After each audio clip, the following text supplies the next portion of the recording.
Dans le cadre du Forum Franchise Lyon 2015, je reçois Frédéric Soler, directeur général de l'enseigne VIP 360, une enseigne spécialisée dans les produits web, les visites virtuelles, tout ça. Est-ce que vous pouvez nous en dire plus sur le concept VIP 360 ? Quel est le produit ? Qu'est-ce que vous proposez ? Alors, aujourd'hui, le groupe VIP 360 est un produit qui met en avant la visite virtuelle, mais la visite virtuelle ne reste qu'un support. J'entends par là, pour essayer d'imager un peu mes propos, la visite virtuelle, c'est un petit peu comme vous prenez 1000 écrivains en face de vous, ils vont tous avoir du papier et un crayon, et avec ça, ils vont écrire un livre. Comment faire pour sortir un best-seller là au milieu ? Le best-seller va sortir parce qu'il va avoir un scénario, il va avoir un contenu, il va avoir une qualité de plume, une belle histoire, et nous, c'est ce qu'on fait. La visite virtuelle ne reste que le papier et le crayon pour l'écrivain. Derrière, on va travailler tout ce qui est contenu, interactif et digital qui va apporter des solutions au client et le faire gagner, lui faire développer son chiffre d'affaires, développer sa notoriété ou développer son concept. J'imagine qu'il y a une grosse partie de recherche et développement dans ce métier-là. Est-ce que vous êtes en recherche d'innovation permanente ? Alors c'est notre gros point fort. Aujourd'hui, je pense qu'on a quelques années d'avance par rapport à ce qui existe dans le web. On a une grosse croyance dans tout ce qui est l'interaction entre la visite virtuelle et le e-commerce. C'est pour ça qu'on a lancé le premier hypermarché virtuel au monde. Donc ça nous a valu un certain nombre de regards de la presse et de la télévision, parce qu'on a innové à ce sujet-là. On travaille aujourd'hui sur une règle qui est l'interaction entre la temporalité et l'intemporalité.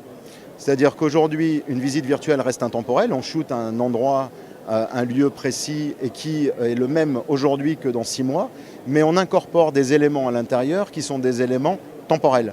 C'est-à-dire qu'on est capable on est capable d'apporter des éléments comme la météo, un flux TripAdvisor avec les 3 derniers avis qui viennent se changer régulièrement, ou alors un flux data qui vient apporter tous les éléments d'animation ou de concert ou autre dans une région quand on a réservé dans un hôtel à un endroit et qu'on y est, on est content de savoir qu'il va y avoir un concert 2 jours plus tard ou une manifestation 3 jours plus tard.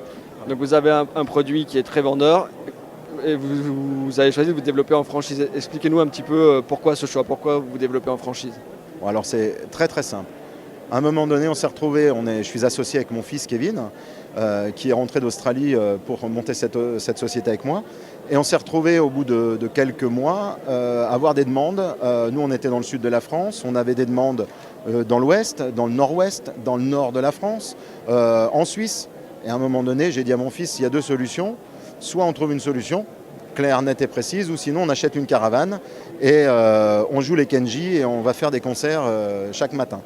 Vous avez choisi on ne sait pas chanter, donc on a vite choisi de ne pas faire ça. Et il y avait 3 choix qui s'offraient à nous. Soit on prenait des commerciaux en intégré, soit on prenait des agents commerciaux, ou soit on créait notre réseau de franchise. Je suis un indépendant dans l'âme.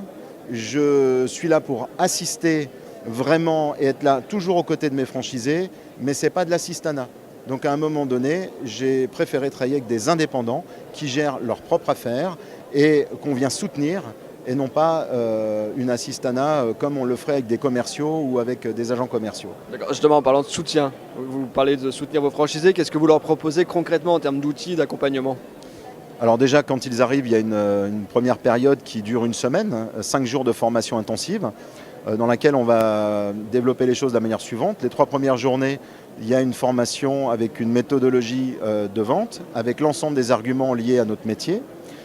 Une deuxième partie, le 4e jour, qui est fractionné en 2, pour avoir la possibilité de prendre des rendez-vous par le biais des réseaux sociaux, comme LinkedIn ou Viadeo, avec des méthodologies très précises.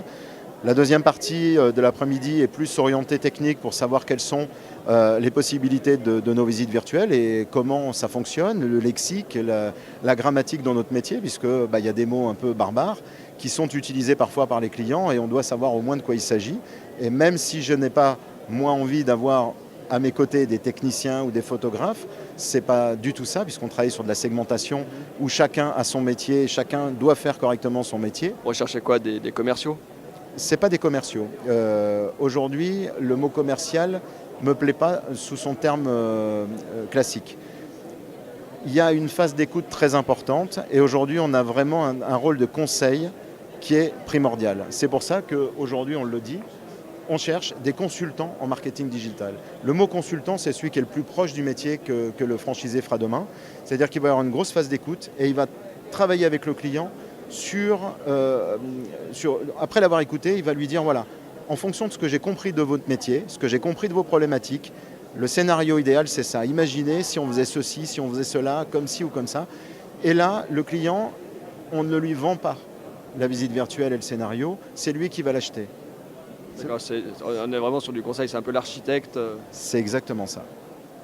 D'accord. Aujourd'hui, là, où en êtes-vous de votre développement et quels sont vos objectifs? Alors le développement, aujourd'hui, on a passé le cap des 15 zones couvertes. Vous développez depuis combien de temps en franchise? Alors on est très jeune puisqu'on a démarré avec le salon de la franchise à Paris en mars 2014. Voilà, on est tout jeune, mais on avait beaucoup travaillé le sujet, on s'est formé, on a développé les outils nécessaires et aujourd'hui on a passé ce cap de 15 et l'objectif c'est de finir l'année à une vingtaine et l'année prochaine doubler l'effectif. D'accord. Quel type d'outils est-ce que vous utilisez pour vos recrutements? Là, vous êtes sur le salon du Forum Franchise. Est-ce que vous avez d'autres moyens?